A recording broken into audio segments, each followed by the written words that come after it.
Hi friends, good morning. ಇವತ್ತು Sunday special ಮಾಡೋಣ. Chicken gravy and chicken biryani and kebab. ಇವತ್ತು ಫಸ್ಟಿಗೆ ಚಿಕನ್ ಗ್ರೇವಿ ಮಾಡ್ತಾಯಿದ್ದೀನಿ. ಸ್ವಲ್ಪ ಎಣ್ಣೆ ಮತ್ತು ಈರುಳ್ಳಿನ ಹಾಕ್ಕೊಂಡಿದ್ದೀನಿ, ಸ್ವಲ್ಪ ಬೇಯಲಿ. ಟೊಮೊಟೊನೂ ಸ್ವಲ್ಪ ಹಾಕ್ಕೊಳ್ತಾ ಇದ್ದೀನಿ ಮತ್ತು ಒಂದು ಚಕ್ಕೆ, ಅದಕ್ಕೆ 2 ಮೆಣಸಿನ್ಕಾಯಿ ಹಾಕಬೇಕು. 2 ಮೆಣಸಿನ್ಕಾಯಿ ಹಾಕೊಳ್ಳೋಣ. ಸ್ವಲ್ಪ ಇದಕ್ಕೆ ಫ್ರೈ ಮಾಡೋಣ. ಈರುಳ್ಳಿ ಮತ್ತು ಟೊಮೆಟೊ, ಮೆಣಸಿನ್ಕಾಯಿ, ಕೊತ್ತಂಬರಿ, ಪುದೀನಾನ ಹಾಕ್ಕೊಳ್ತಾ ಇದ್ದೀನಿ. ಸ್ವಲ್ಪ ಬಾಡಿಸ್ಕೊಳ್ಳೋಣ. 4ರಿಂದ 5 ಬೆಳ್ಳುಳ್ಳಿ, 1 ಇಂಚು ಶುಂಠಿಯನ್ನು ಇದ್ರ ಜೊತೆ ಹಾಕ್ಕೊಳ್ತಾ ಇದ್ದೀನಿ. ತೆಂಗಿನಕಾಯಿನ ಸಹ ಹಾಕ್ಕೊಂಬಿಡೋಣ. ತೆಂಗಿನಕಾಯಿ ಹಾಕಿದ್ರೆ ಸ್ವಲ್ಪ ಸಾರು ತಿಕ್ಕಾಗಿ ಬರುತ್ತೆ, ಗಟ್ಟಿಯಾಗಿರುತ್ತೆ ಅನ್ನೋದಕ್ಕೋಸ್ಕರ ನಾವು ತೆಂಗಿನಕಾಯಿನ ಹಾಕ್ಕೊಳ್ಬೇಕು. ಇದನ್ನೆಲ್ಲ ಇವಾಗ ಬಾಡಿಸಿದ್ದೀವಲ್ಲ, ಇದನ್ನು ಮಿಕ್ಸಿ ಜಾರ್ಗೆ ಶಿಫ್ಟ್ ಮಾಡ್ಕೊಬಿಡೋಣ.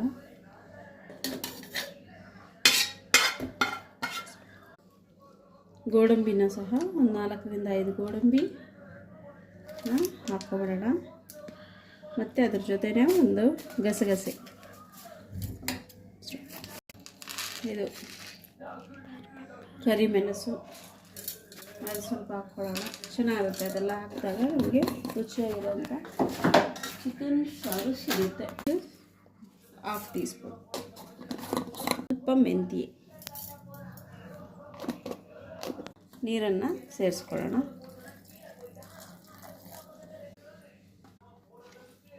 ಈಗ ಮಿಕ್ಸಿ ಮಾಡ್ಕೊಳ್ಳೋಣ. ನನಗೆ ರುಬ್ಕೊಂಡಿದ್ದೀವಿ.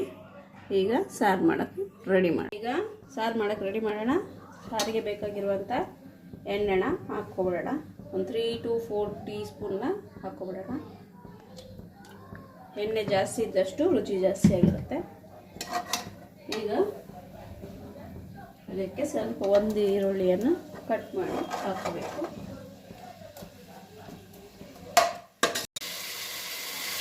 ಚಿಕನ್ ಸಾರಿಗೆ ಈಗ ಚಿಕನ್ನ ಹಾಕ್ಕೊಬಿಡೋಣ. ಚಿಕನ್ ಸ್ವಲ್ಪ ಬೇಯಕ್ಕೆ ಇದು ಮಾಡೋಣ.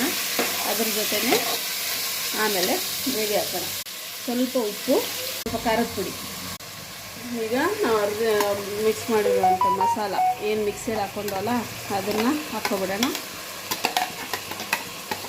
ಚಿಕನ್ ಸಾಂಬಾರು ಆಲ್ಮೋಸ್ಟ್ ಆಗಿದೆ. ಈಗ ಒಂದು ವಿಸಿಲ್ ಇಟ್ಟರೆ ಸಾಕು ಅನಿಸುತ್ತೆ. ಇಟ್ಟು ಓಪನ್ ಮಾಡಿದ್ರೆ ಚಿಕನ್ ಸಾರು ರೆಡಿಯಾಗಿದೆ.